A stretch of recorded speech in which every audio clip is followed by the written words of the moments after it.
Dude, so have you seen, since we were just talking about the new Captain America, have you seen the Thunderbolts trailer? No. It looks, oh, you haven't? Okay. No, I haven't. It looks, Thunderbolts? yeah, apparently, like, that's their weird, like, new, instead of an Avengers movie, this phase, they're doing this, the Thunderbolts, which are, like, side characters, I guess. Like, they have the Winter Soldier and some of the people from the Black Widow movie, and I think, like, one other chick from something else.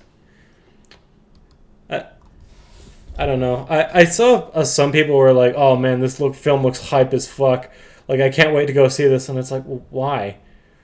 Who the fuck are any of these people? I guess Taskmaster is one of the heroes in this upcoming movie. Which Is he the big guy with the beard? no, No? it's the guy with the skull mask in the Oh, lower yeah. corner Okay, there. yeah. Then no. I literally just got to that and I was like, oh, okay.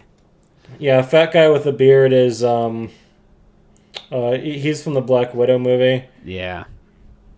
And Another then movie I there's never watched. Then there's other Captain America from the Falcon and Winter Soldier TV show. Like, I don't get why I'm supposed to be excited about this, and the trailer made it look really, really boring.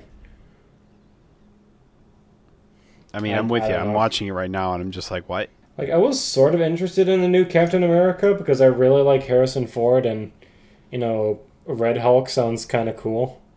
Plus, Yeah. you know, Anthony Mackie is just awesome. I don't know. It just seems like Marvel keeps fumbling the bag with with what they're doing with the Well, MCU. it's almost like that, like we've talked about countless times. I feel like at this point, but they just have no direction since since Endgame. It's like while there have been good movies in that time, it's just like I feel like the focus is just kind of lost and not Kinda- really there. kind of gone. It's like, where are we going with this? What's the end? Like, what are we planning towards? What are we moving towards? I don't know. Like, it's fine to have just movies for movie sakes, like to set up characters or just to, like, you know, have fun or whatever. But it's like you also have to have like a bigger, like, you know, like end game. Conflict Basically, going it's on, like yeah. you need to have something you're working towards, You need to be building towards something, and we really don't have that yet with like a big villain or just like something, you know, I don't know, something big basically. It's like, Yeah. it just doesn't feel like they have that. I feel like they want people to think that's what they're doing now that they have, like, oh, Robert Downey Jr. is going to be Doctor Doom now, so Doctor Doom is the big bad boy. No, I feel like now But they're it's just like- trying to do anything to get people to go to the movies now, just because everyone's feeling that Marvel grind out, and also they're realizing that this is just a giant cash cow at this point, and we Yeah. just don't care for it anymore. Yeah. Sorry, kind of, it's just what it is. You got to call it like you see it. Exactly. I don't know. A bunch of people were also really excited for the Fantastic Four trailer.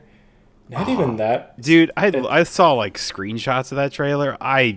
What the fuck, man? I don't know. It looks fine, I guess. It's cool that they have like those old school, like really cheesy outfits and stuff like that, but I don't know. I still don't see a reason to be hyped for this movie. Yeah. I just don't. Like, Yeah. It's the Fantastic Four. Cool. The last couple of Fantastic Four movies that came out were seriously trash. Like, the best Fantastic Four movie, like, of all time was, like, okay at best. I don't know, dude. I don't know. I don't mean to be, like, a fucking contrarian with stuff like this, but... No, I mean, I'm with you. It's just like I look at this and I go, I just, I don't know, I don't see it. I've never actually watched this trailer, so I'm just like, what the hell? The Fantastic Four trailer? Yeah. What are your thoughts so far? I swear some shots are made from AI. It looks like it. That's actually been a pretty big controversy. They think a lot Yeah. of the posters were made with AI, too. Yeah, I did see that. It's like some of them just look like they're not real, you know? Wait, are they actually gonna fight Galactus in this fucking movie? I don't know. I swear to God, if they use Galactus as like a fucking one-off for a Fantastic Four movie, I'm going to be pissed. Because if like any villain is a good follow-up after Thanos, it's going to be, that one. Well, I think was it Kang was supposed to be the big one, but then the actor himself got in trouble. Yeah. So then they scrapped that idea real fast. Yeah. So I was like, I can't even tell you like what like. It's been a while since I actually went to the movie. I think the last movie I saw was like Sonic 3, and then before that was like the Lord of the Rings, like War of the Rohirrim. I missed that one when it was in theater. Oh, it's so good. It looked really good, though. I still really want to see it. It's like legitimately like one of my favorite like films that is like Lord of the Rings, but not Lord of the Rings. That's awesome. Yeah, it's like I call it like Lord of the Rings adjacent. I mean, how many of those movies are there really? Not a ton, but like of like what there is or whatever. It's like it's so good. Are we counting the Hobbit movies in that? Or do we count them as like mainline Lord of the Rings movies? See, now that is an interesting theory you just brought up here, because it's like, is it or is it not? Because I think in theory it has to be like it has to be a part of the trilogy, right? Or I guess like the Lord of the Rings like main series. Because like it really if it wasn't for the events of the Hobbit, Bilbo would have never had the ring for Frodo to get the ring. Yeah. So you kind of have to, right? How would you rate War of Rohirrim like in comparison to the Hobbit movies? Like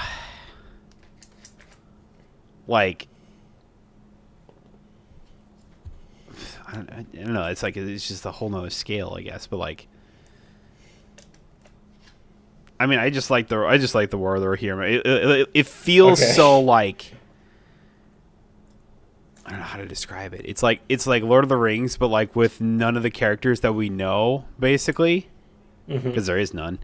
And then it's like, I mean, it takes place so long like before, years basically. and years before the events and stuff like that. So it's like, and it's like, it's only like I guess small spoilers, but like not really a spoiler at all. Really, it's like at the end she's like, oh yeah, I got a letter from this wizard named Gandalf, and I'm gonna go talk to him. And it's like, oh, so she's gonna go talk to Gandalf afterwards. Yeah. So I'm just like, well, that's no surprise considering what happens in the movie. So it's like I personally though I didn't hate the Hobbit films like a lot of people did. I feel like some people absolutely like dogged on the Hobbit films like crazy. I'm the same way. Yeah. Yeah. I was like, while they weren't necessarily the best, I didn't hate them. Yeah, I still had quite a bit of fun with them. Oh, absolutely. It's like, yes, did they need to have like the whole like love triangle with the fucking like dwarf and the elf? No. But it's like, absolutely not. Did they need to have that? No. It's like, but did the studio want it? For some reason, yes. I don't know why. So, see, Peter Jackson just went along with it pretty much, and I was just like, well, all right. But it's like the action scenes were pretty cool. Like the actors they got for all the dwarves fucking knocked out of the park. Yeah. It's like Benedict Cumberbatch's Smaug was fucking awesome, and just I don't know, like everything was so great. The actor for Bilbo was really good too. Yes, I enjoyed him quite a bit. Yep. That as well. It feel like we were watching like we were watching a young Bilbo Baggins, and it was like, huh? Because it's like when you look at it, it's like, man, you can really see like that guy would grow up to look like the Bilbo we see in like Lord of the Rings. Mm-hmm. How excited are you for the Hunt for Gollum movie that's coming out? I'm not. A while. I don't know. It's interesting, right? Like I don't really know what the point of it is for. Like it's supposed to be like the time between like it's so when Frodo gets the ring initially, and then like Gandalf tells him to keep it secret, keep it safe, or whatever, and then he goes to Gondor in the movie, right? And he goes to like that. In between that time, it feels like it's only a few months or whatever. In the book, it's actually like 17 years. So it's basically like, because after he leaves the library, after Gandalf leaves the library, he then goes to find Aragorn to find Gollum, because he wants to ask him questions about the ring and stuff like that. Like, is this truly the One Ring? And that's pretty much the event. Like, what happens in the movie is that he goes to find Aragorn, and he and Aragorn go into like Mordor to try and find, Gollum anywhere they can. It sounds neat, but I don't know what they're what's it doing. I just thought it was interesting because I was like, I think I saw recently that Viggo Mortensen said he was going to come back as Aragorn too. So I was like, that's pretty neat. So they must have something. There must be something behind this, but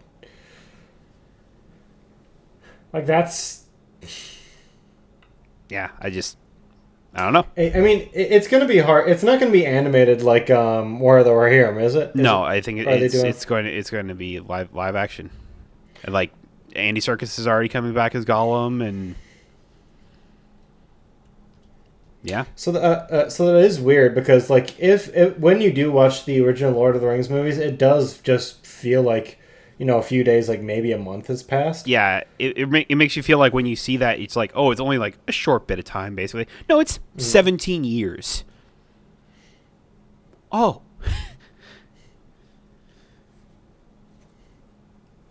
Yeah, I thought that was interesting, too, when I read that. And I'm like, oh, that's interesting. I mean, I think it's fun. I am very much of the opinion, though. It's like, have you ever read like the unwritten tales of the Silmarillion for Lord of the Rings? No, I have not. So there are so many just like good stories within that they could easily adapt into a movie. It's like, it wouldn't like tie directly into like Lord of the Rings, but they're good stories that take place in the same universe. I wonder if War of the Rohirrim and the fact that it kind of did not so great at the box office is gonna scare them away from doing some stuff like that, but I hope not. Yeah. I also kind of think that it's kind of like, I mean, see, it seems like Amazon doesn't really care, or like, well, I shouldn't say doesn't really care, but like, I don't know, with like the Rings of Power or whatever, it's like I saw they greenlit the next season for that. I think it might potentially be the final season. I think it's supposed to be. I didn't pay attention to season 2 at all. Like, it was good. I liked it. Good? I liked it. I don't know. Like, I hear people dog shit it all the time, and I go, I don't know. I think it's fine. I think it's great. Honestly, it's like, yes, it's not one for one.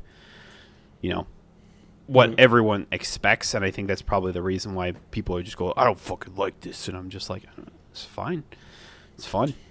I think a lot of the actors do a very good job at it and everything. Mm-hmm. What kind of stuff happens in it, if you don't mind me asking? Oh, what did happen? Oh, it was he tricked Celebrimbor to make the Rings of Power, basically, and it's just like, so. And didn't that happen in season 1 though? They started the process of it, basically. And then they find out that, the guy who was masquerading as Hellbrand or whatever, the Lost King of the Southlands, was actually Sauron the whole time. Mm-hmm. And then, basically, God, it's been a while since I've actually watched this, but it was like, basically it's like, he then goes back to, I forget what the elf city is where they make where he makes the rings, but he goes back to Celebrimbor afterwards, even though, and word hasn't gotten to Celebrimbor saying, oh yeah, that Hellbrand guy that you knew, yeah, he's actually Sauron. You should kill him. But that word didn't get to that, and then he like, I am Anatar or whatever, the elf god or whatever that's sent here to save all of Middle Earth, basically, and with these rings we'll be able to save all of Middle Earth, basically. I mean, that's how he did it.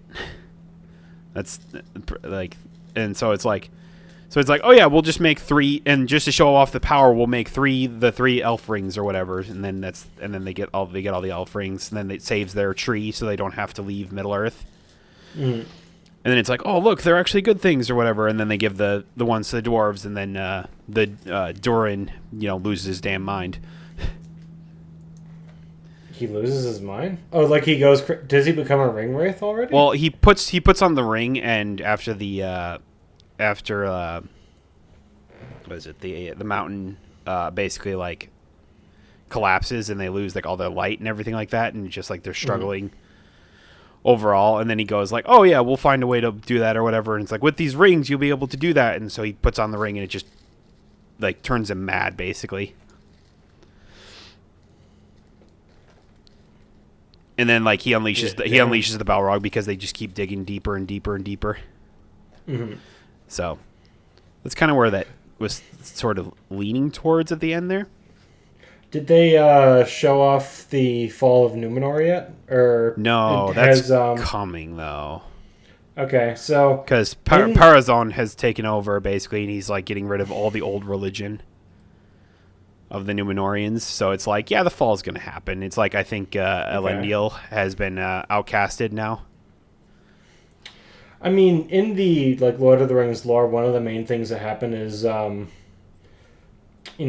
becomes a advisor to the king, and he eventually tricks them into leading a war against the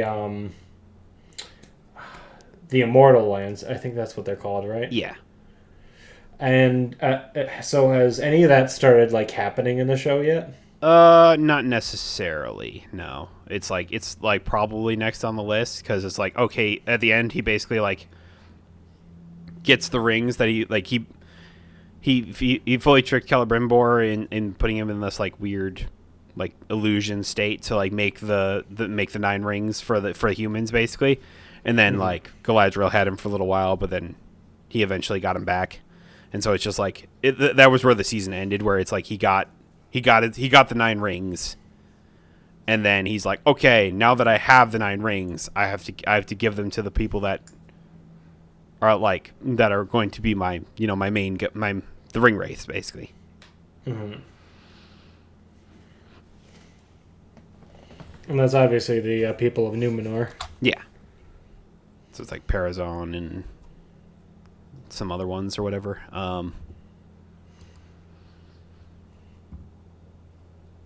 But yeah, it's like, my guess is probably season 3 will kick off with like, him going to Numenor.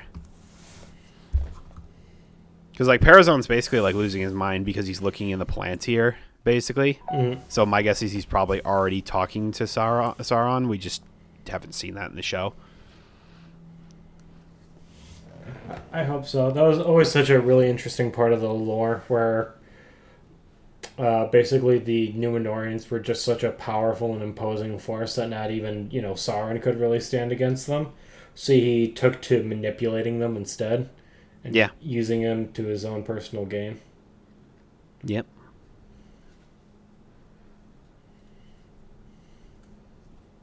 I mean, if that's how the series ends, with the war against the Immortal Lands and the fall of Numenor, I think that'd be really, really cool to see that. Well, I think they said they want to end the series with just like the battle you see at the beginning of during the prologue of the Lord of the Rings, where it's like the War of the Ring.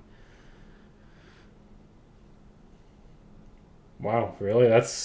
They've got quite a. At least that's what people theorize. I don't know if Amazon has said that's what they're planning. I think it'd be cooler for them to just like turn Numenor against, and then go to the Undying Lands. But we'll see.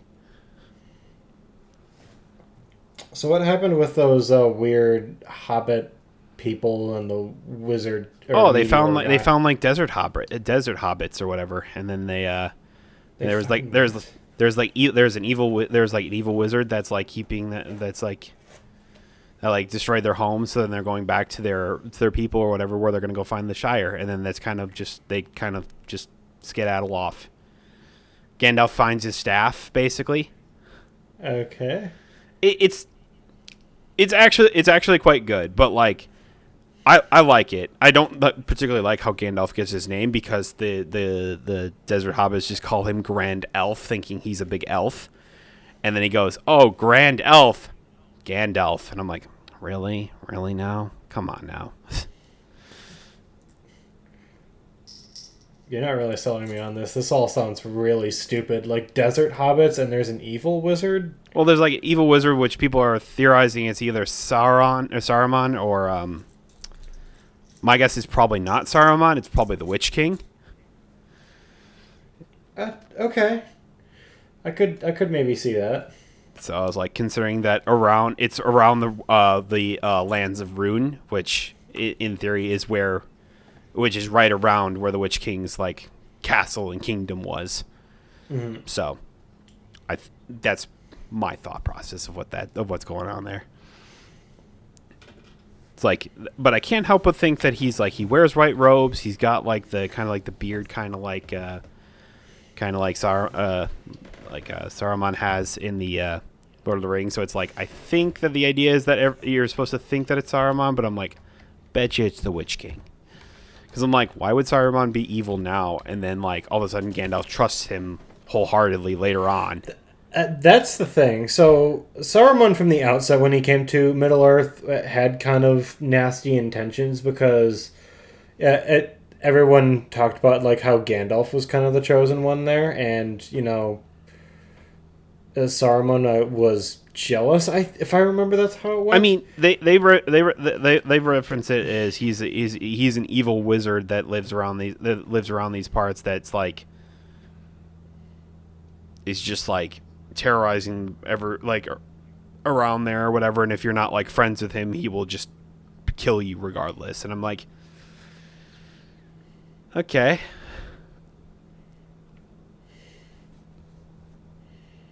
Yeah, no, you're right though. It's like it wouldn't really make any sense for him to. It wouldn't make sense if it was Saruman. It would make sense if it's the Witch King. Yeah, that would make a lot more sense. Because it's like you said, like if you know it was Saruman and he was doing all this evil shit, why would anybody trust him later? Yeah, and it's like, oh, he tried to make peace with like for a while there. He was just like, oh, I don't want to fight you, you know, wizard as well. Like it's like I want to be friends with you. Like we could work together and we could defeat Sauron and stuff like that. And he goes, why? Just so that you can replace him, basically? And I'm just like, huh. It's like, this feels like Witch King-y rather than Saruman. Yeah. So some of the cooler scenes though were with that where he kind of gets like separated from the hobbits or whatever, the Harfoots, and he then finds like Tom Bombadil, and he was just like, oh yeah, you need to help me find my staff or whatever, and it was just like. And wait, Tom Bombadil shows up? Hell That's yeah. actually pretty hot. Yeah, and he looks exactly like he does like in the books and stuff like that. He's got like the blue one or whatever, and it's like you hear him talking a little bit to what's her face? Like the river spirit that he's always with. That's his wife. Yeah, I forget what her name is. Let me take a look. You don't see her, but you hear him talking to her for a little bit. I don't know. That was good. Anything with Tom Bombadil. Goldberry, that's it. Yeah. What was it? Goldberry. Goldberry, that's right. Mm-hmm. Yeah. So that was pretty cool or whatever. And it's just like, oh yeah, he found his staff later on. And he's like, oh yeah, you don't pick a staff or whatever. It's like if the staff finds you, and I'm like, that's not the most wizard thing I've ever heard. It's like some Harry Potter shit. Like, which wand is your wand? Yeah. It's like the wand chooses the wizard. It's like, all right. They really just wanted to use that line. Really. No, it's actually quite one of my more favorite plot points though is like pretty much just with like Elrond, and he's trying to convince like, all the Elven lords that these rings are not good. Like like we should not use these rings. Like they're going to corrupt you. They're going to be evil and everything. So it's just like we should not use them. But they end up using them in the end. And then what was it? He has like a little. It was like he tries to get Durin to help him save Celebrimbor from Saruman, or not Saruman, Sauron. But then all the stuff with his father goes down or whatever, and then the Balrog gets set free. Wait a minute, Celebrimbor was kidnapped by Sauron at one point? When did that happen? So that was like Celebrimbor was basically being tricked into making the rings. Well, yeah. Yeah. So basically, like, because the high elf lord like didn't hear back from Celebrimbor from the message that they sent about, Hellbrand is Sauron. Is Sauron.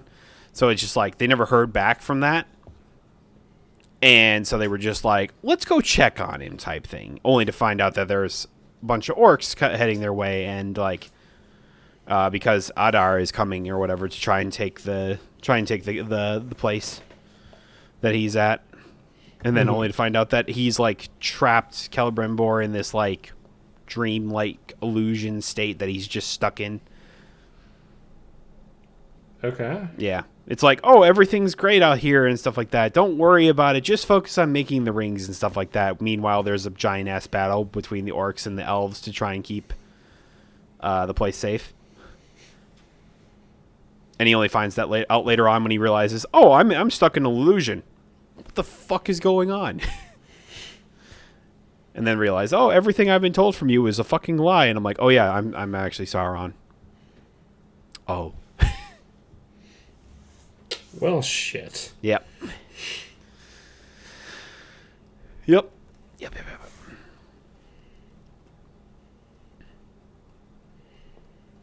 I get the show might not be for everyone, but it's like I enjoy it. That's good. Anyway, moving on from Lord of the Rings, because we've been talking about that for near a half hour. Wait, has it been a half hour already? Nearly. I mean, it's an interesting topic, though. Yeah. We started off by talking about Marvel and all the stuff that's going on with that and how uninteresting it is. Yeah. It's like, meanwhile, Magic the Gathering unveiled a few of their Final Fantasy cards. Yeah. So you want to their pre-con cards or whatever. Mm-hmm. So yeah, they're pretty interesting. I was like, I'm kind of with you. I was like, when looking at them, I'm just like, wow, the Cloud one looks like the weakest one. It's like, it's a 5-mana 4/4 with haste, which is like, for 5 mana. I mean, the biggest thing is like it's an equipment commander, obviously, and I feel like that, especially in those colors, there's just a lot other commanders that you could do better with. Well, the thing is when you're doing an equipment deck, you want red and white, so that already has that. But then you add green on top of that, which I guess then you could throw in ramp. It's not too many more equipments you want from there. I guess there's like just combat tricks and buffs with green, but I sit here going just like, overrun mechanics, I don't know. I feel like just feels like odd. I feel like blue would have been better.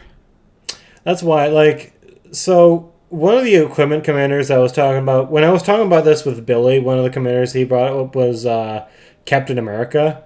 Yeah. Which, that is the color of that commander, red, white, and blue. Oh, I just... That's so fucking good, dude. What the hell? Yeah. But... Yeah. I have to imagine that there's going to be the Buster Sword's going to be an equipment, right? Oh, gotta be. Absolutely has to be. So it's probably going to have some synergy with that that we're just not seeing. Do you know what's really interesting to me, though? Is that now that you say that, it's like, oh, like they're going to have like the Buster Sword as an equipment or whatever. Like, they realistically could have... And obviously it's because Cloud's the more popular. But it's like they could have had Vaughn from Final Fantasy 12 be this commander, basically. Because his whole thing is that he uses an assortment of different weapons. Or even like Bart's. Here's the thing. They got to kind of have Cloud, though, because, it's Cloud. How are you not going to have Cloud as, as the mainstay? Exactly, and it's like you said. It was like, of course they're going to use Cloud. He's more popular or whatever. But it's like using Vaughn or Bartz. I think would have been better because their whole thing is that Bartz is a copycatter, and then Vaughn is literally like a trick of all trades, basically. So it's like theoretically he could hold any weapon. So, while thematically it would have been better, Cloud does make more sense. I mean, I'm guessing that ultimately these decks are going to have like cards spanning the entire Final Fantasy franchise. Like I think they announced that we don't know its effect, but I think what was it? I think Lightning's gonna be a card in one of these. When they first announced it, they were her artwork was shown off initially. Yeah. And that's where I knew, God, I'm gonna spend so much money on this set, and it's gonna just be like, oh. Yeah. Sephiroth is also going to be in there, obviously. So, they showed off quite a few new cards, actually. That's really cool. Yeah, there was some more shown off today. I don't know. So, out of these four, which do you think is the strongest? I obviously have my opinion. Out of these four? Yeah. Either Terra or Tidus, probably. I mean, Ysolda could be good, too. My two picks were either Terra or Ysolda. See, while I feel like Ysolda is going to be the most annoying one. It may not be the strongest one though, because that's like Send Triplets color. Kind of. Like its effect is very much. The thing is you want to be casting like stuff that's mana value 3 or greater to be able to utilize the secondary parts of the effect. But maybe you just don't really care if you can just play other cards that just deal 4 damage in general. But I don't know. I'd have to really think about the deck or whatever. I think Terra is interesting because basically self-mill with those colors. I think the only thing that would have made Terra better is if substitute the white for green, potentially. Yeah. Or maybe even just the red. But I think the red is supposed to be for more of I don't know. I think it green with this, I think would have been one. I think probably busted, but the colors just feel a little weird. Honorable mentions to me though is Tidus, Yuna's Guardian or whatever. I think could be fucking great in countered go wide counter strategies. Just because it's just whenever one or more of your creatures with counters deal combat damage to a player, just draw a card and proliferate. Now you can only do that once per turn, and thank God that they added that line, because Jesus Christ was that about to get out of hand. But it's that's interesting.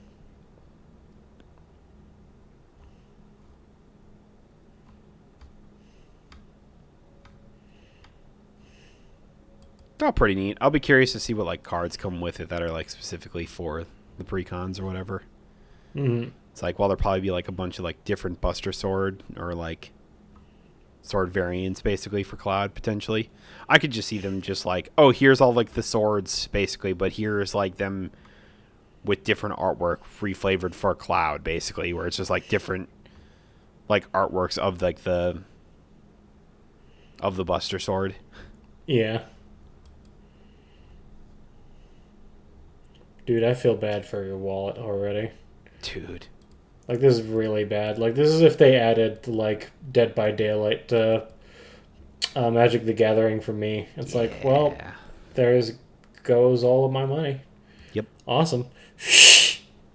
Yep.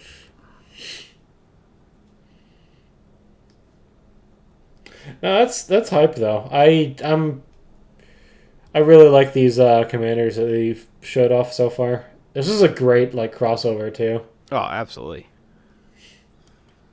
I just know as they slowly show off more of these cards, I'm well, the instant I get it to all the lightning cards, I'm oh boy, the wallet's gonna feel real empty in a little bit here. Gonna feel real light in my pocket all of a sudden.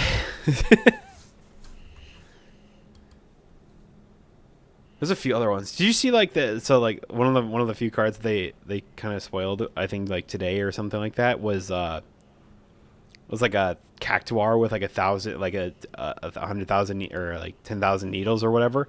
It's like a 7-mana like 1/7 that like when it attacks gets plus 9,999.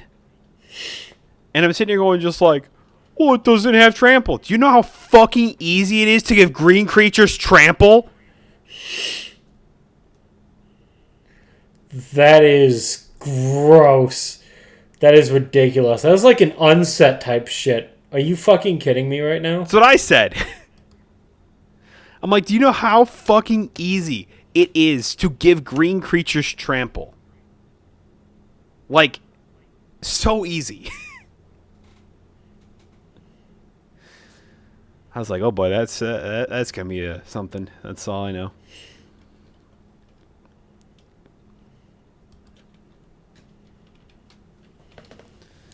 What was the other one that I thought was kind of crazy? There was something else. Oh, the summons. They showed off how like the summons are gonna work with like the new saga types. Did you see that, by the way?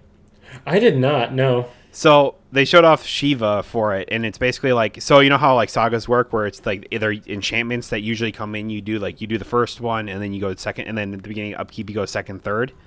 Yeah. So with this is that it's like summon Shiva saga enchantment elemental creature. So it's a creature that's a saga. So you have it for those 3 turns, and like you get each of its abilities basically finishing off with its big ultimate ability, because then after the third one you then sacrifice it. So that's interesting. So it's kind of like how they do in most games, where you summon them for a little bit, they fight with you until they do like their ultimate move, and then they just leave. And I'm just like, that's really cool. I like that. That is pretty neat. Okay. And I'm like, and it sounds like they're going to do one for each of like the main summons, and I'm going just like, hell yeah. I can already see the Bahamut one going fucking crazy. It's probably going to be the best one of the bunch, and it's going to be insane. I can already tell it's going to be insane.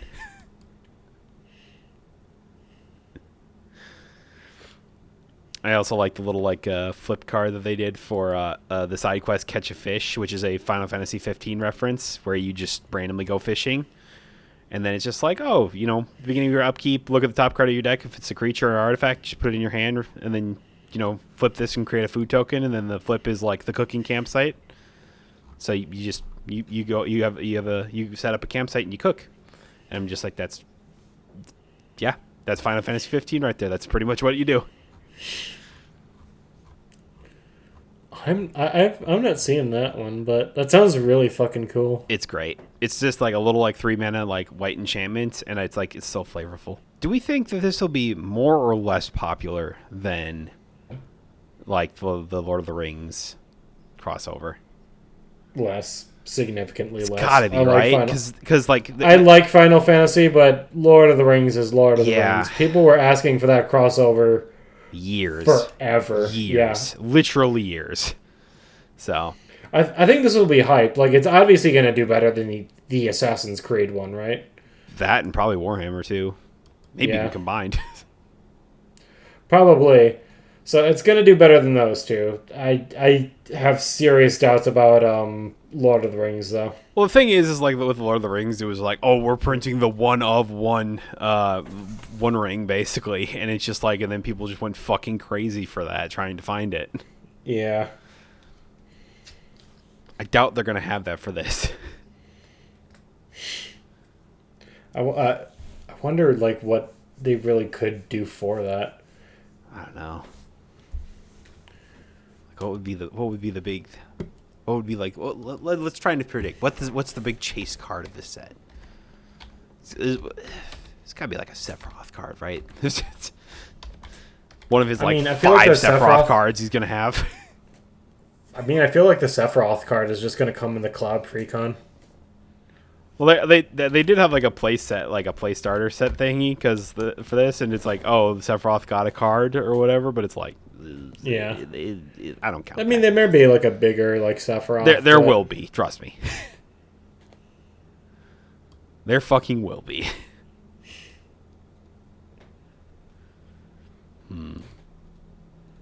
Just trying to think, like, what's like what's a big? Like, is there going to be like a giant crystal card that's going to be like important or something? Wasn't the original Final Fantasy about like finding the key to the 4 elements or something like that? It was finding a way to trap chaos, basically. Like just to stop him from like destroying the world. So it could be something with that, maybe. It could. It's like a chaos card and like a cosmos card. That could be interesting. Mm-hmm. Like Garland, they already have like a Garland that like flips into like Chaos the Endless, which I think is quite funny.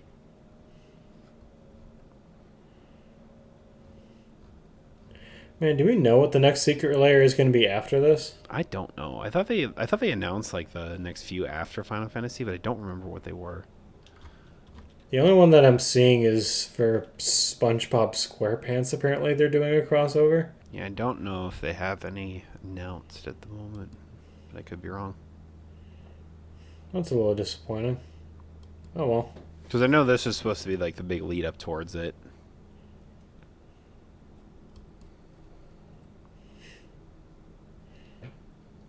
The big lead up towards the Final Fantasy set, or just like Universes Beyond in general? I think Universes Beyond, I think in general. Like, I think this was supposed to be like the big one for the time being.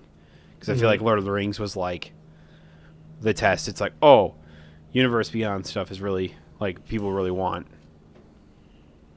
So we'll go from there. What do you think of Magic's new racing mechanic? What? Their new racing mechanic that came out in the latest set.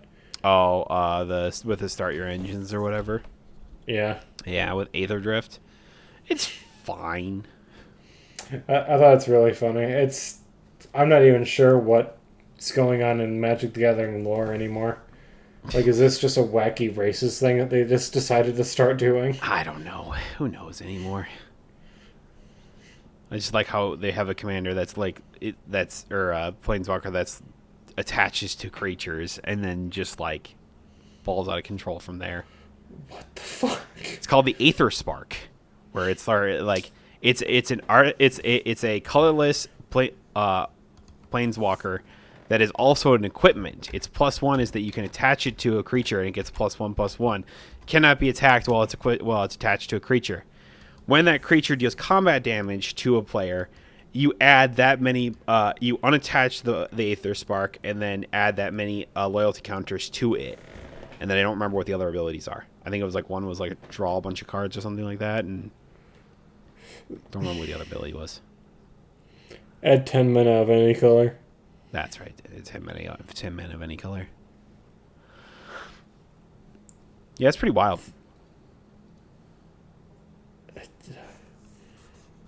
All right then. Why not? All I know is that they're doing like this like box topper thing where they're like, oh, they'll only have like these like variations of cards, like I don't remember what they're called or whatever, where it's like, and these are the only way you can get these cards type thing. And I'm just sitting here going just like, so it's like, oh, you're incentivizing buying a box, but at the same time, if people want these, you're gonna have to pay fucking out the wazoo for these cards. And all they are golden and ugly. Yeah, I saw somebody unbox a set of those. A set from Aether Drift, and apparently that was like the finish line version. I think that's what they were calling it. That sounds right. It sounds really dumb. Yeah, it's the first place foils. That's what they're called. What the fuck, man? Like, they just, like, some of them look fine. A lot of them are just yellow, and I'm just like, ugh. Like, they just look ugly.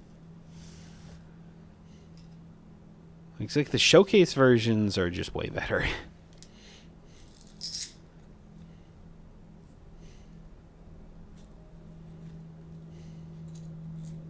I think they're trying to appeal more to these like content creators that'll do like live, unboxings of these new sets and cards to try and get like this ultra rare versions that they can sell for crazy money. Oh, absolutely.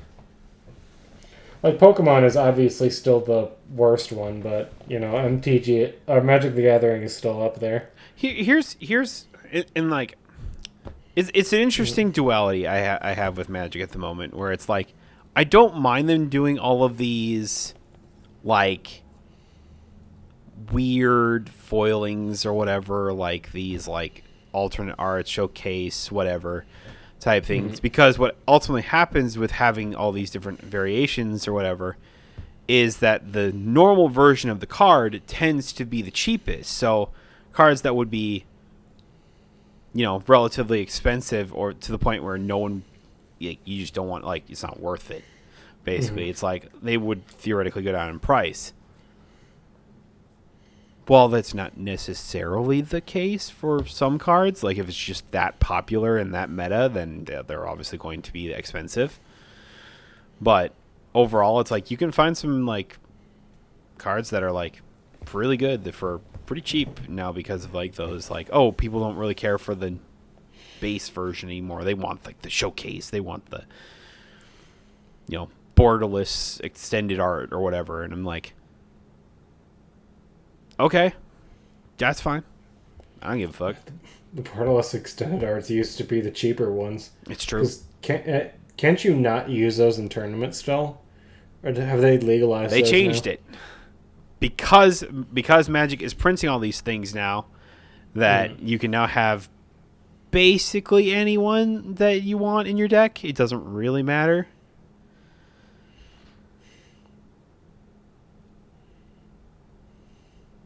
So I was just like, oh, yeah, whatever. People want to pimp out their decks or whatever to just go like fucking crazy, then they can go for it. Why not, dude? Yeah. Why the heck not?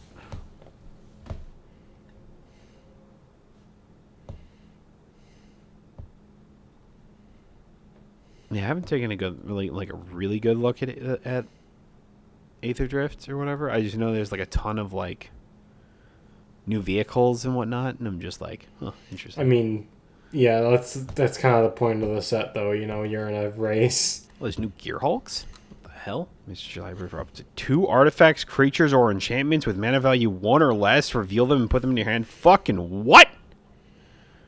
For 4 mana? Bright Glass Gear Hulk. 2 green, 2 white. First strike, trample. 4/4. When this creature enters, you may search your library for up to 2 artifacts, creatures, and or enchantment cards with mana value 1 or less. Reveal them and put them into your hand. Do you want to search for your Soul Ring? Yes, please. Do you want to search for your other thing that's really cheap and has high impact? Oh, you fucking betcha. All for 4 mana and for a 4 mana body with first strike and trample. What the shit is this? It's so good. What the fuck? That's so good. No wonder it's $20. It's Riptide Gear Hulk. How does this do? Double strike prowess? Shit. Damn, dude. 5 mana 2/5 with double strike and prowess. When this creature enters, for each opponent, put up to 1 target non-land permanent from their hand. Third from the top? Wait a sec. What the fuck? That's insane. I need to throw that in our set.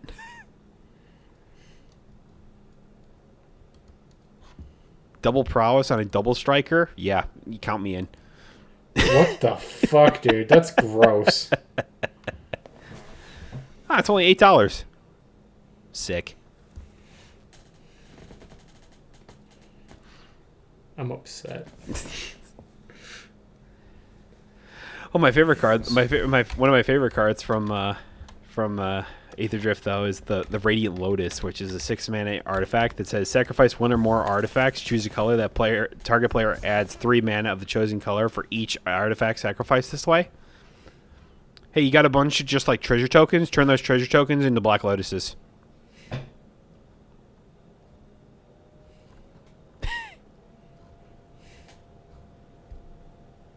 That's fun. That's mean. That's really mean. But Black Lotus is still too powerful. I mean, yeah. Like, actually, though. I know. I'm just joking. I haven't like legitimately looked at Magic cards in a very long time, so I have no idea what's going on right now. I know Foundations is a big one. I didn't look at what it was all in Foundations. I just know it's a bunch of like Commander staples with a bunch of other shit. Last I looked at Magic the Gathering, it was the Hatsune Miku cards that they put out. Yeah. Did So, you see they're putting on more? more Hatsune Miku cards? Yep. I'm not surprised. Everybody loves Hatsune Miku. Exactly. So it did not surprise me in the least that when I heard that.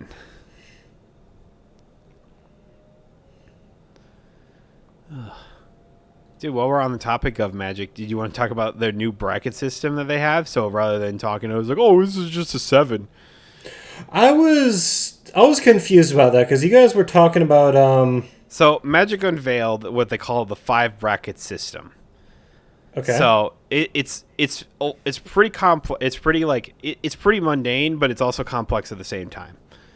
So basically, they list it into 5 different things. One being like the super casual deck, like they probably just built it for a gimmick. It's not going to win or anything like that. That's what this is. They call it the Bracket 1 Exhibition deck or whatever. It's just like super casual, funny deck. You know, you might have a laugh or two with it. You're not trying to win type thing. Mm-hmm. And it's like, and they list it as no mass land denial or extra turns, no 2-card infinite combos, no game changer cards, which I'll get to later, and then a few tutors. Then you go on to core, which is like your average pre-constructed deck. So you like your pre-con decks or whatever would fall under this category.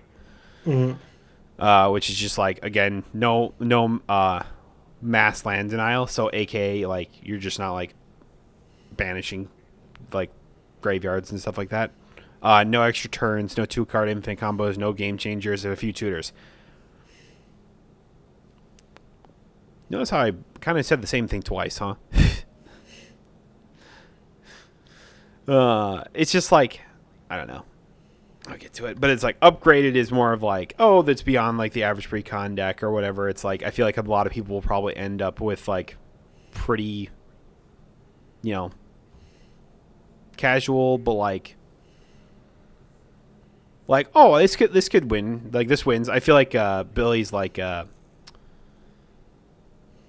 not Grist, but the Snakes one. I forget what the one he played yesterday. Xyrus, that's right. Yeah. His Xyrus deck falls under this, where it's just like it's like good but not overly good type thing. And it's like, I like how this one's just like, oh yeah, it's like upgraded, no mass land denial, no chaining extra turns. Not that there aren't no extra turns, no chaining extra turns at this point. Late game, you can have late game 2-card infinite combos, only late game though. And then you can have up to 3 game changer cards, which again I'll get to in a little bit. Okay. Then you have Optimize, which is like, these are good decks, and we're really trying to win. We really optimize it to go burr, basically. And that's pretty much just no restrictions other than like the ban list that's set for Commander. And then the last one being Bracket 5 for CEDH, which is high powered, anything goes except for, you know, the bans and stuff like that. So I kind of talked about what the hell are the game changer cards. Now, Magic has listed out what they call game changer cards, listing in each of the colors, including colorless as well. And it's pretty much like white has like Dranithith Magistrate. I don't know how to say that word. But it's like a 2-mana white card creature that says like your opponents can't cast spells from anywhere other than their hands, so aka you can't cast your commander. Enlightened Tutor's on there, Sarah Sanctum, Smothering Tithe, and Trouble in Pairs. Which I don't even know what that card is. It looks like a newer one. Okay. Oh, if you'd skip... Wait, if an opponent would begin an extra turn, that player skips that turn instead? Why is this a game changer card? That's what you want to have in your deck against things that do that. I don't know. But it's like blue. Blue has probably the most out of this. It's probably tied with black, but it's like blue is Cyclonic Rift, Expropriate, Force of Will, Fierce Guardianship, Rhystic Study, Thassa's Oracle, Urza, High Lord Artificer, Mystic Tutor, and Jin-Gitaxias Core Augur. You know, pretty powerful cards for blue. Absolutely. Black is Bolas' Citadel, Demonic Tutor, Imperial Seal, Opposition Agent, Terror God, God of Fright, and then Vampiric Tutor and Ad Nauseam. Oh, well, again, pretty fucking good cards. Yeah. I mean, this list makes sense to me so far. Yeah. Red is just 2. They have Jessica's Will and Underworld Breach. I find it funny that Red only has 2. We know what's even crazier, though. Green only has 3! Which is Survival of the Fittest, Warren Kleck's Voice of Hunger, and Gaia's Cradle. Not surprised with those last 2 especially. But, I mean, Survival of the Fittest is also up there for, pretty big ones. I mean, I feel like they could have had more than that. I would argue that they probably should have a lot more in there, but okay. Multicolor is like Kryn, Bonder of Prodigy, Yuriko, Winona, and then Grand Arbiter Augustine the 4th. Yeah, no, I'm not surprised. I just like how, Yuriko, that's like one of Cole's like big decks. Mm-hmm. It wasn't meant to be CAH, I promise. And I'm like, have you seen Yuriko?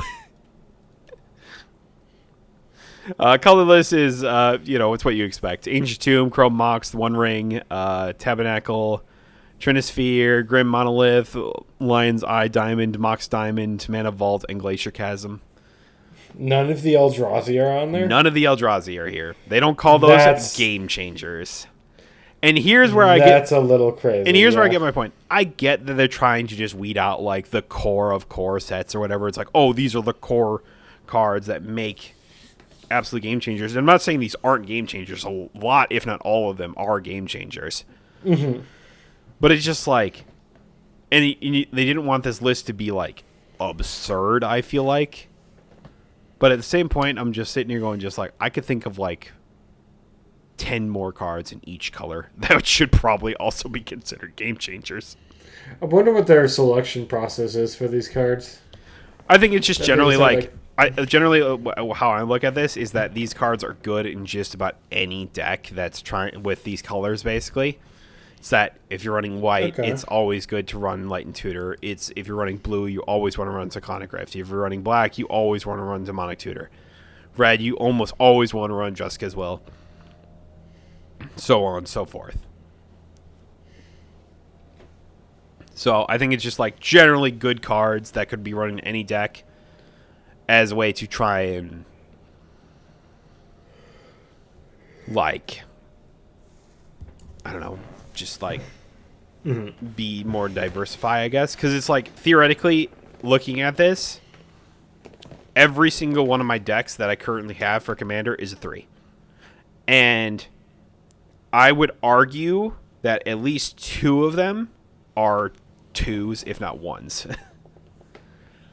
Just because I know like 3 of them are gimmicks, but because I run like Jessica's Will in one of them, it instantly has to go to a 3. I'm not saying this is a bad way of doing it, but I sit here going just like, I don't feel like this really gives the whole picture. When people are when you go and sit down at like your local game store and you're trying to figure, okay, you're like, I'm here, I want to play some Commander type thing, and I say my deck is like a 3 or whatever. You could walk up to any table and just go, oh yeah, what's your thing? It's like, oh, it's a 3. It's a 3. Okay. Oh, it's cool. So this would be perfect then. It's like not anything crazy, but like we'll go there. Crazy decks, yeah. Especially if they are counted as 3, then it's 2. Yeah. So it's just like, oh, but it's like you have 3 game changers. No, only late game 2-card infinite combos. So I'm sitting there going just like, oh, okay, that was whatever. And I've literally watched like people just like, oh yeah, compare like I've literally watched people like compare like, oh yeah, here's like what would be considered a 3 deck, and then what would be considered a 3 deck as well. And I'm going to tell you right now, this one is a CEDH deck just because it only runs 3 game changer cards in it. And it's literally CEDH. Because the terms are so loose. And it's like, I didn't think the idea of like the whole like, oh, what's your power level of your deck? Oh, it's a 7 type thing. Everyone just says their deck is a 7. or whatever. I get that, and it's like, it's not an accurate representation. There's no leniency. I'm like, I'm sitting here going, just like, to me, if I'm going out to a local game store and I'm sitting here going, just, I want to play some Commander, I should generally know what, I don't know. Maybe it's just me. What, like the power level of each like person's the power deck level is? of each deck or whatever. Understand like what makes a power level of each deck type thing. And it's like, yeah, people lie or whatever. What's to stop them from lying from this or whatever? Mm-hmm. It's just more defined terms. With this, I feel like it could eventually work. I feel like it needs refining is the problem. Yes. I mean, that's why Like, they call it a beta. So Yeah, I feel like this is a system that it's going to take time for them to work out the kinks. Yeah. I think they eventually will get there, but right now we're very much in that period where they're still some things feeling it. out. Yeah, they're feeling it out. Mm-hmm. I just like... It's a weird system, though, definitely. It's like game changer cards. And I'm like, they're not banned cards, but these are considered game changer cards. I don't like that term.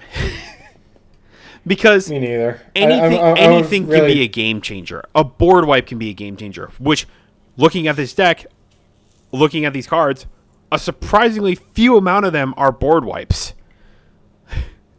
I just realized. Cyclonic Rift in there. Yeah. That's why I said surprisingly few. Out of all of these cards, Cyclonic Rift is the only one. Also, I'm going to just say this right now. In white, should be Teferi's Protection. Absolutely should be Teferi's Protection. Dude, the fact that Teferi's Protection isn't on there. That's like a staple of almost every deck that has white in it. Exactly. That you want to play Teferi's Protection. Like, green should also have a fucking... what's it? The 2-mana, like, all your shit gets indestructible and hexproof. Heroic Intervention. Yeah. That should be there. Like, that's a game changer. Someone throws out a board wipe, Heroic Intervention. All my shit stays. That's a game changer. You know? It's a bad term for... It's a bad term. Mm-hmm. So, I think these are just generally cards, like, these should be just called, like, powerful cards. Or, like... Mm-hmm. I don't know. It's fine. Like next out level, or if they wanted to call them just like CD, EDH cards, like I guess you could do that, but like power, like you said though, like power cards, power players. I would rather just even like call that. them just staple cards. Like, I mean that works too, yeah. Because like all these are just generally just that. Like they're just generally good staples. Also, the fact is that also one thing is looking at this again. Mm-hmm. Under colorless, Soul Ring should be there, in my opinion. When one person gets an early Soul Ring and can go so much faster than you, is a game changer. Yeah. Now, I'm not, and this is my main issue or whatever. That is a game changer. One or two people having an early Soul Ring to really accelerate them almost 2 turns and ahead of everyone else, just because they don't have the tutors, they don't have access to their Soul Ring, is a game changer. Is it a game changer later on? No. And I think that's why it's not here. And also because they want everyone to run Soul Ring. I was gonna say that's the hard part. It's like everyone runs Soul Ring no matter what deck they're playing. As years have gone on, mm-hmm. when we first started playing Commander, I was not against Soul Ring. I thought it was like, oh, you know, you got lucky, you drew your one of like thing that's going to really accelerate you. But as Magic has gotten faster and Commander decks have gotten more consistent, even without game changer cards or whatever, it's like I just find that slowing down everyone is the more important thing at the time. And I don't know, you hear people talk about, should Soul Ring be banned all the time? In my opinion, I think it should be. Well, I think in general, like Magic, like you said, just needs to be slower. Like, one of the things that I do really like about Flesh and Blood is that there is a lot more strategizing and that, you know, back and forth. Yeah. You know, no matter how powerful your deck is, it's going to take at least a couple turns to get there. And I think one of the things that I don't want. A lot of people still play Yu-Gi-Oh, so I don't want to say ruined Yu-Gi-Oh, but the thing that kind of ruined it for us, and I think for me too, just like the fact that entire games can be played out in like 1 or 2 turns. Yeah. I just don't see how that's fun. It's not. Or how in 1 turn you can just have such an oppressive and commanding board state that your opponent just can't do anything. That's a trap. That's a trap that Yu-Gi-Oh has just put itself in, and it's never really managed to dig itself out of that. Like, it'd take a massive overhaul in Yu-Gi-Oh to fix that aspect of it, and I really don't want Magic to get to that point where it's, so fast where it's over before you know it, basically. And here's like the number one like complaint I have with like especially like Yu-Gi-Oh is where it is today or whatever, and where I kind of feel like Magic is heading a little bit like they're trying to circumvent this as much as they can without pissing off players or something like that. Yeah, is that they are trying to slow down the game, but also allowing people to go as fast as they want to go. Like, if you want to play CEDH, the game's just going to be fast and it's going to be over in a few turns. That's just how it is. But that's what you signed up for, right? Mm-hmm. That's the whole point of this bracket system. So, but when I look at it, it's just like when you're looking at a casual commander, and this is something that when they did their recent bans of like Jeweled Lotus and stuff like that, what was it, Mana Crypt or whatever. All those like controversial bans that happened, and they talked about how, the game of Commander is supposed to be the kind of this like fun, interactive sort of like we're gonna take a while to play a game, but we're gonna have fun doing it because that's just what the Commander format is. Mm-hmm. And they felt like taking out these cards was, integral to having that happen, right? And while I don't disagree, but it's like it feels like Magic is getting to the point where it's just like, oh, I see where this is going, and I guess I'll just play it out, but I already can see I've lost this game.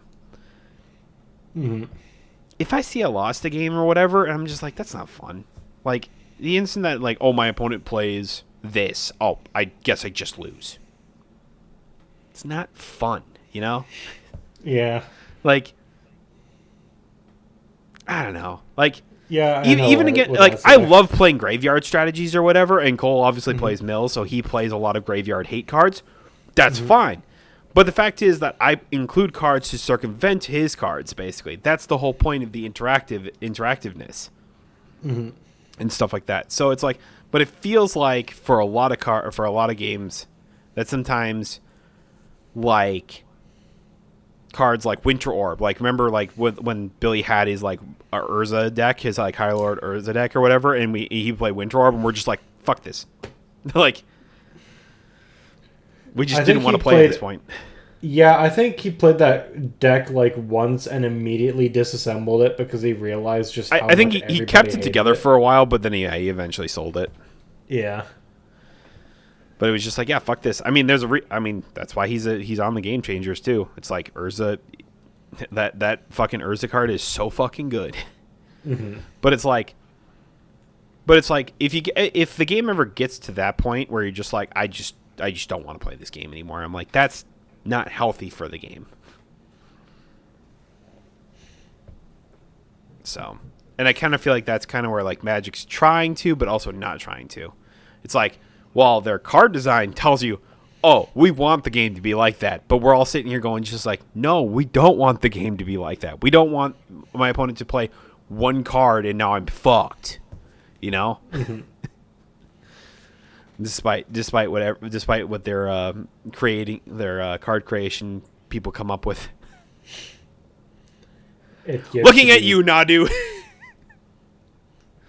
Looking at you. That is a perfect example of basically just that, where it's like the card creation philosophy has changed from the core of what Magic's trying to do, whereas like they want to make these really cool, really powerful cards to try and keep people interested in buying cards, right? Mm-hmm. But at the same time, if they're too powerful, then it just gets fucked. So, and that's where it leads to, like, that's what led to Nadu. That's what, and everything like that, and why it was just like that ban absolutely needed to happen. That card was so fucking stupid. I partially wish I had made a deck list for Nadu, but at the same time, I would have just felt gross doing so. So I'm like, I'm good. I'm proud of you for resisting the temptation. It was so hard to resist that. I looked at that and I'm like, this is broken, like so easily busted. Yeah, it's kind of like what you said though. It's like that's kind of why I like Flesh and Blood a lot. It's like there's not overly swingy turns. There's not like, oh, nothing I can do about this type of thing or whatever. Well, there are overly swingy turns. I mean, well, you get my point. Is that you can't like. It's not like you can't defend against it or anything like that. Yeah. It's like, yeah, it sucks that you're going to have to waste your turn, defending against this or whatever. But, like, it's not to the point where it's just like, oh, my opponent played this. Well, I guess it just lost. Mm-hmm. Like, there are ways that you can bounce back, absolutely. Yeah. There's just one more card that you think should have been on the Game Changer list? There was one in my mind that I had in my head, and then I just kind of started talking, and then I forgot what it was. Oh. Oh, what was it again, though? I can't remember. Oh, colorless should be Sword of Feast and Famine. Yeah. That's a pseudo extra turn, so I would say that should probably be there. Mm-hmm. Maybe as time goes on, they'll refine the game changers more and so on and so forth. Should. You can only hope, right? We'll try. I'm trying to figure out. I'm still in my head trying to figure out what is the Final Fantasy's One Ring. Like, what is the card that breaks everything from this Universes Beyond thing? That like sees play in every commander deck. I don't think they're gonna have a card like that. Like maybe the Buster Sword. But I don't know. I'm trying to think if there will be. But I'm like, what's like the one like super good card that'll probably be in the set? I have no idea. I'll know it when I see it, because when I saw that One Ring card, I said they're going like, this will be in every commander deck ever. I mean, that's just the One Ring though. So like they've had so many other Universes Beyond like cards since then, and each one has had like its good cards. But I think they kind of learned from that One Ring where they want it, where like they'll have good cards. I'm not sure if there's going to be like a staple that's going to stick to every commander deck. No, probably not. But it'd be funny if it did. Mm-hmm. It'd be cool, yeah. Just like the big Universes Beyond. It's like, all right, what's the big card that everyone's going to be talking about for, months on end, basically, until we finally decide to throw it in the Game Changers or whatever. Probably just be the Bahamut. He'll just be like, oh yeah, if Geek of Flare hits, I just win the game.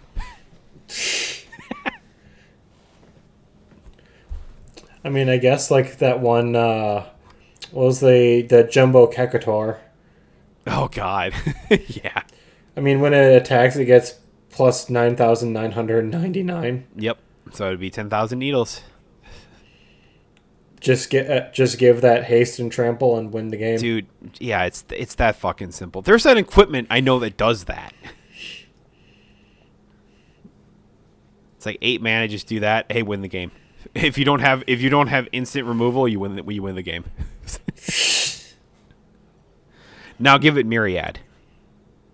Oh God.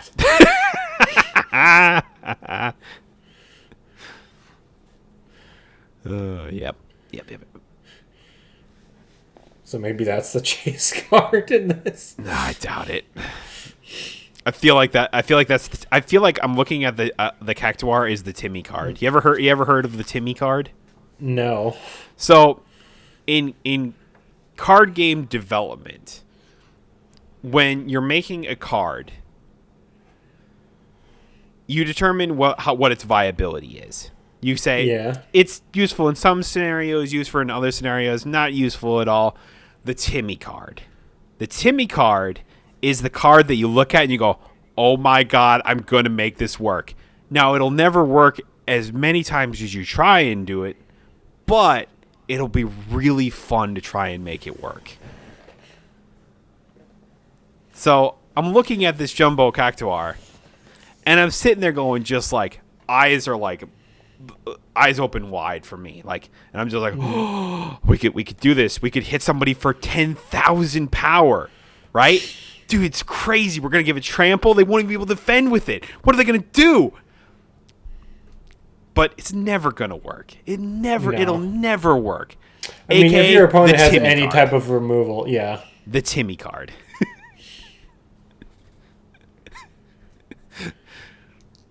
That's why they showed it off here, and I'm just like, this will never work, but it's hilarious. And the instant it does, bruh, you're a god. It's gonna be really you're funny, a god. yeah. And you're like, I'm done. I've done everything. I can literally die happy now. Dude, imagine if somebody is able to get this off on a tournament where they're basing everything on life totals, and it's like somebody ends the game with like negative 10,000 life. No, I could imagine like a mono green like the CD EDH like commander deck tournament going on right now, and it's just like, all right, we're top decking for the win or whatever and stuff like that. It's like, oh Cactuar, go. You're like, ah, shit, I don't have it, and that's how they win. They swing for 10,000 power. I can see it. That's so fucking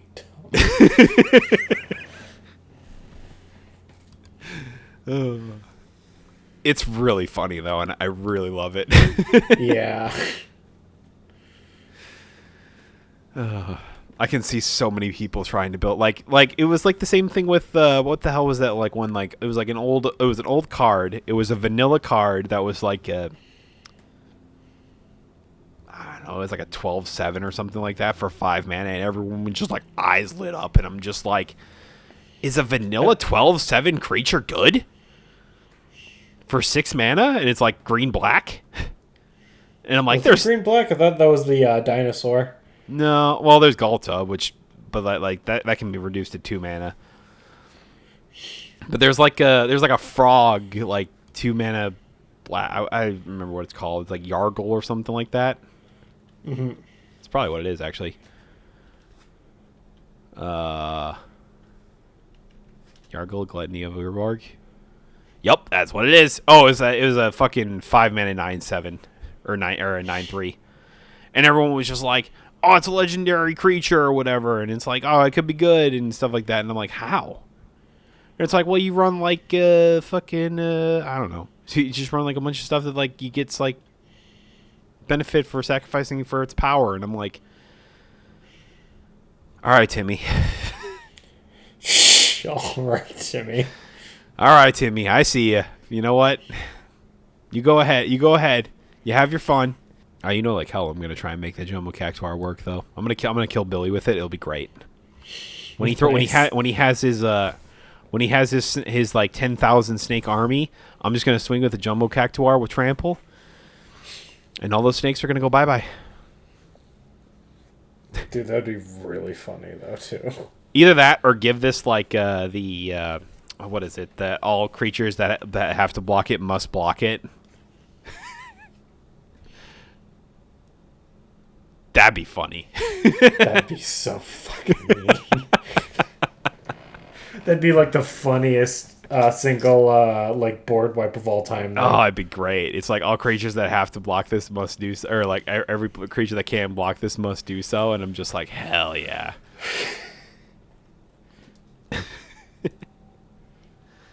That was like the idea where you give like a creature like what was it? That was like lure.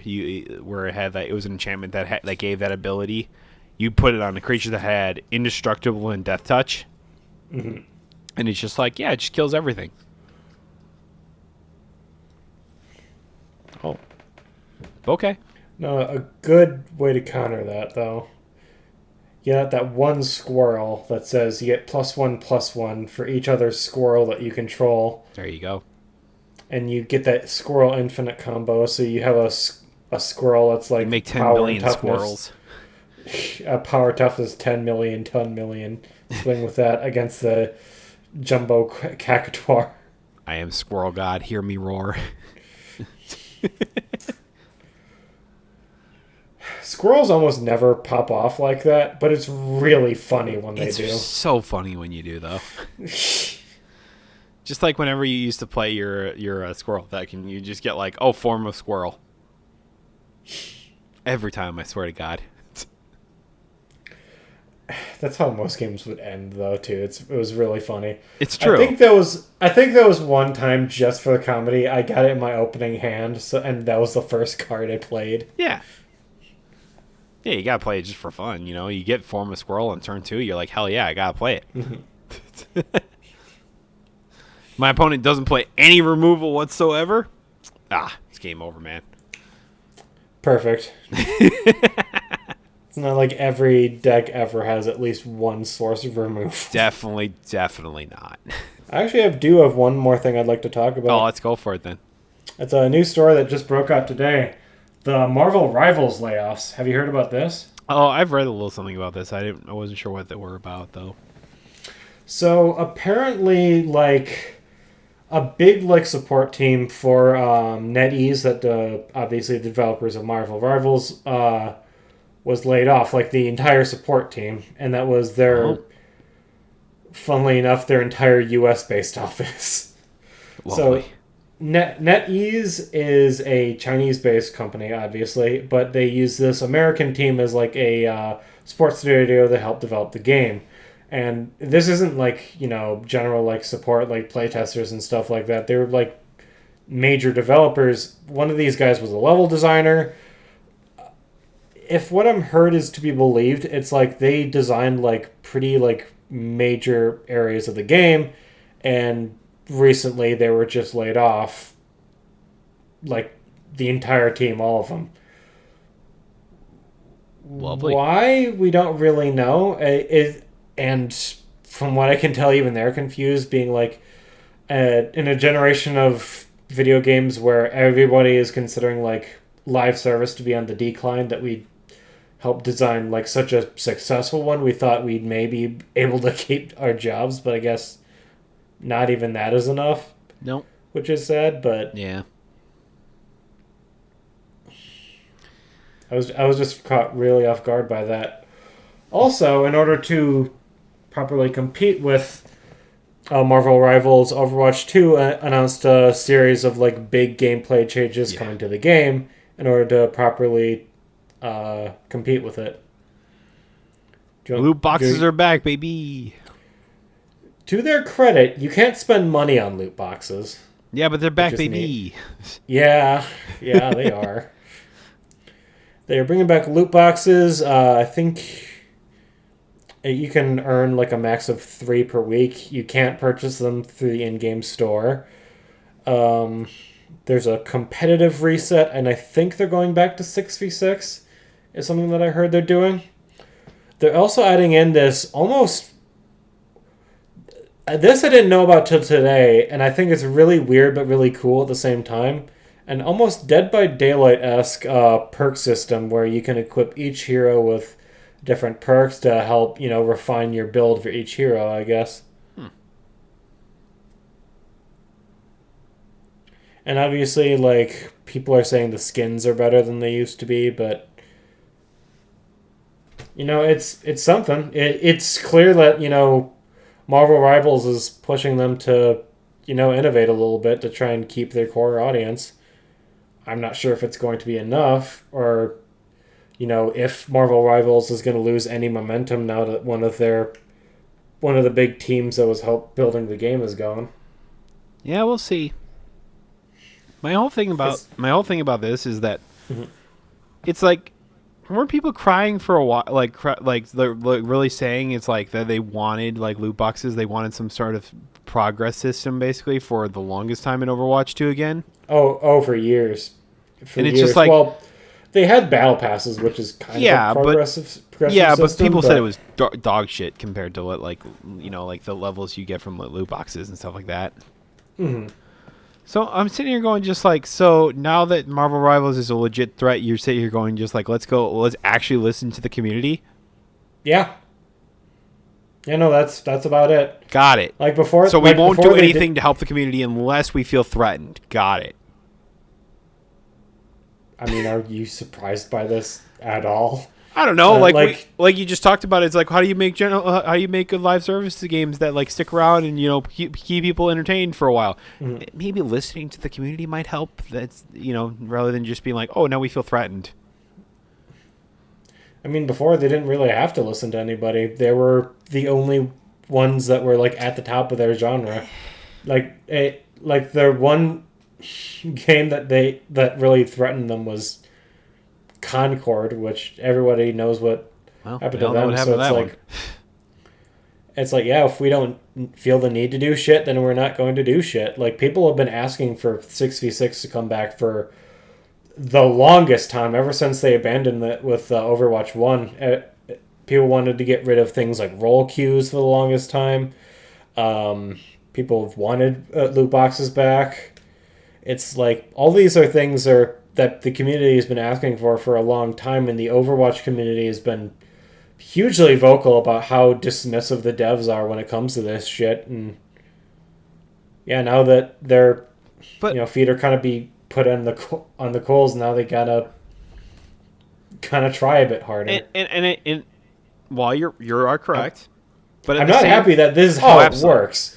You're correct, but at the same time, it's like if you want to keep a thriving community that will keep invested into the game for long periods of time, listening to what the community has to say, taking the feedback, and seriously considering it is part of development of the game.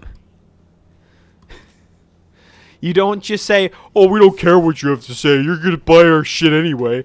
It's not a good thing to say to your fans. No, I mean, they didn't outright say that. I know, but we all know that's really what it meant. Yeah.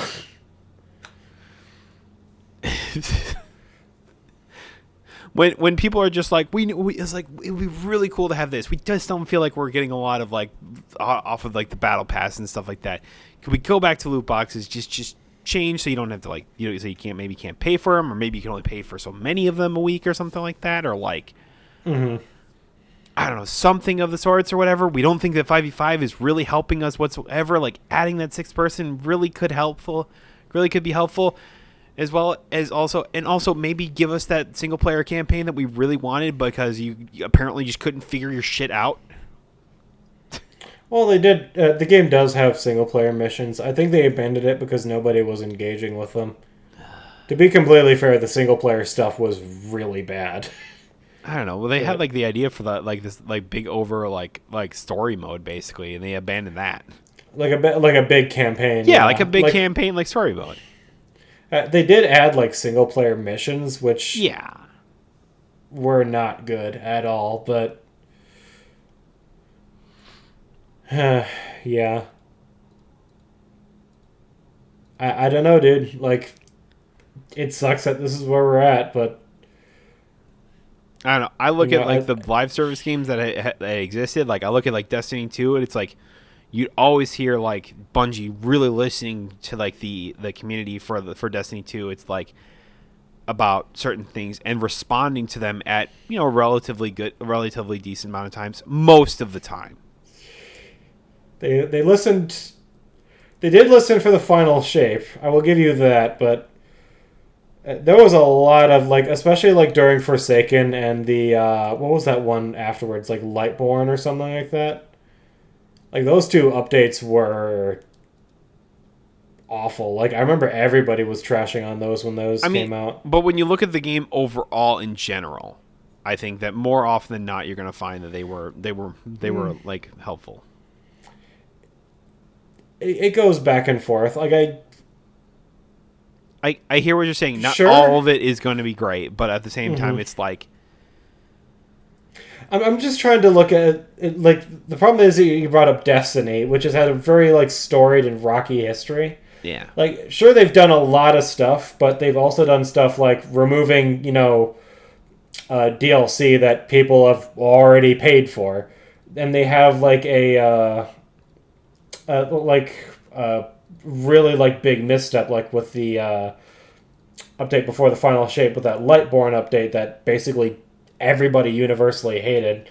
The strand system was dogged on for the longest time, and I'm just saying for every campaign like the Witch King, they also got something like that, and I need to know what that DLC is called. That is driving me crazy.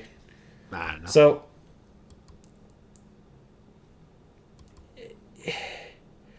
it's hard with Destiny 2 because the community on that is so split because different audiences wanted different things, and it was impossible to please everybody at the exact same time. Oh, yeah. I mean, you're never going to please everybody, but it really comes down to you have to listen to the community that you think is going to be most impactful, that you think will benefit the game more than everyone. It's like, yeah, you could listen to, Which they did, but yeah, then the game was over after that.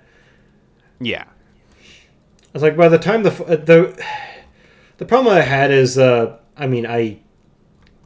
we can finish our point first, but I want to kind of come back to Destiny.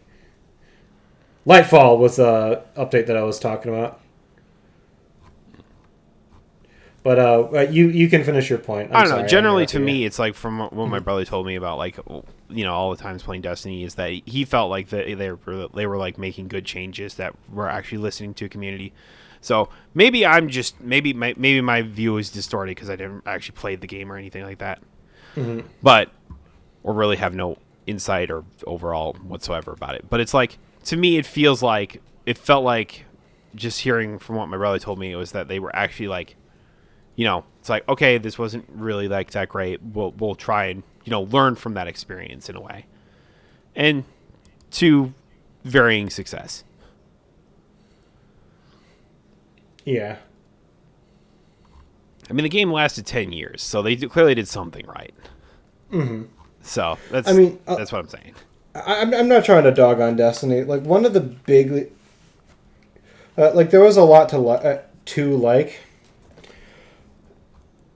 and especially the issue was that removal of DLC. I think is the big thing that shot them in the foot, because it's like having any barrier to entry after a certain point with Destiny 2 just became so impossible. It's like the final shape was really hype for a lot of people, and it's exactly what the community was asking for the longest time. But by the time that update came out, it's like Destiny was already so far along that basically anybody that wasn't like already in it and already a part of that community had like no incentive to jump in at that point. Yeah. So they just had to rely on that audience that they already had and was quickly diminishing, which sucks. And I'm upset that we may never get a Destiny 3. But with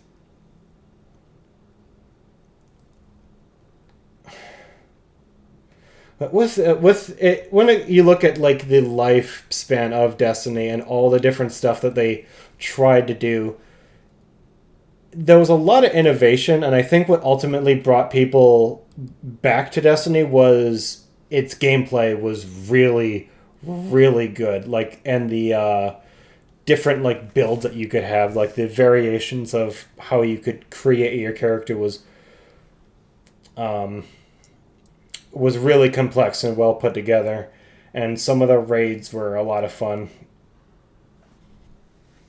It's came down to different players coming to the game with different expectations that ultimately hurt Destiny. It's like people that came to Destiny for like the Crucible, it's like forget it. It's like past like launch, like Bungie never wanted to acknowledge you even existed.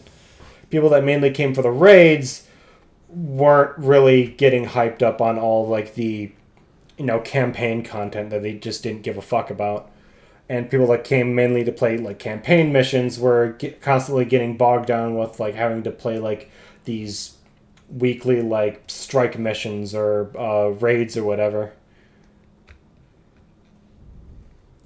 I don't know. Yeah. But you are right in terms of like model live service. Destiny 2 was the big one. That's the game that everybody wanted to copy for a while. Oh, yeah.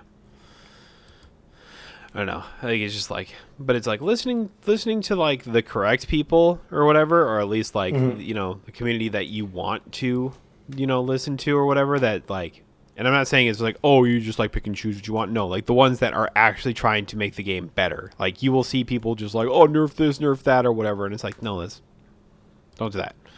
Yeah. It's just like, it's like know that who's trying to give constructive criticism of the game. Learn from that, take that into consideration, and see if you can't make it better. And it's like with this whole like Marvel Rivals thing or whatever, like losing all these people or whatever could be a major hit to that game. And it's like with Overwatch 2, finally intending, because now we see Marvel Rivals as a threat because we couldn't be bothered to listen to the community prior to this type thing because we're Blizzard and I guess we just don't fucking care about anything anymore.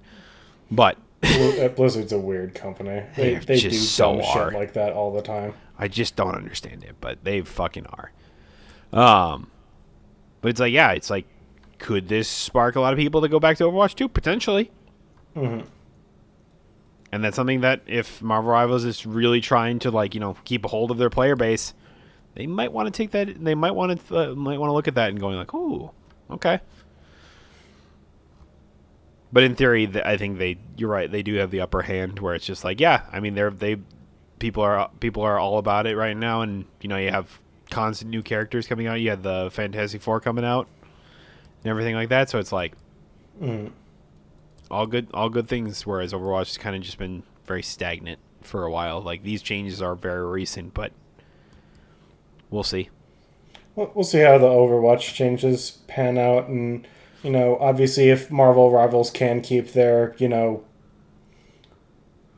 their streak of success going even after all these layoffs. If anything, it did leave a bit of a bad taste in my mouth, but with Overwatch 2, I went in with a bad taste in my mouth, so it's like that's true.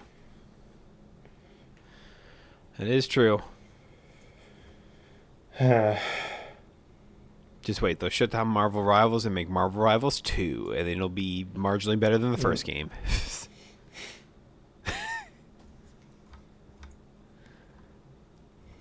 I thought it was really funny, because now that we were trying to talk about listening to the community, how I was talking about last week about how bad 2v8 was in Dead by Daylight? Uh-huh. Like a day after I had that rant, the devs came out and was like, hey, everybody, this is really bad. We did not think things would be this bad. They implemented they acknowledged it. Yeah, they implemented a few changes, being like, okay, we think this will, lower queue times a bit. We're adding a few more incentives to make Survivor more appealing. And it worked slightly. I think they're going to I think they know they're going to have to do a lot more the next time they bring 2v8 back, which is, good. The game is also getting a bunch of quality of life updates, which is nice. Things that the community have been asking for a long, long time, which is helpful. But yeah, I just thought that was funny. It's like, oh, thankfully, at least they know how bad this is. It's like, guys, we fucked up. We understand this. We're going to try and make it better. For now, this is what we're going to do. And then next time this comes around, when we feel like it's like been enough time, we have an idea of what we want to do to make it Survivors more appealing, then we'll let you know. But for now, this is just going to have to do. Yeah. We slapped a Band-Aid on it, and we're hoping it's going to stick, because it probably won't, but, it's fine. I like how they said one of the first things was like, oh yeah, so we've understood that the bots are dog shit, so we're just going to take them out. Yeah, it's like... Yeah. I just thought that was really funny when I heard that. That's all I got, though. I just kind of wanted to go over that, Overwatch stuff. Fair. Yeah, I heard a little something, but I wasn't quite sure what it was about. I heard layoffs, and I'm like, oh, okay, that's interesting. That's new. Never for the looked games into industry. it though. dude, welcome to the game industry in 2025. Mm-hmm. You know that new Elden Ring game? Yeah, they'll lay off half their workforce the instant the week comes out. No, they won't. But God, that would be fucking crazy if I just called that. Don't actually, please, dear Lord, do not be a thing. Mm-hmm.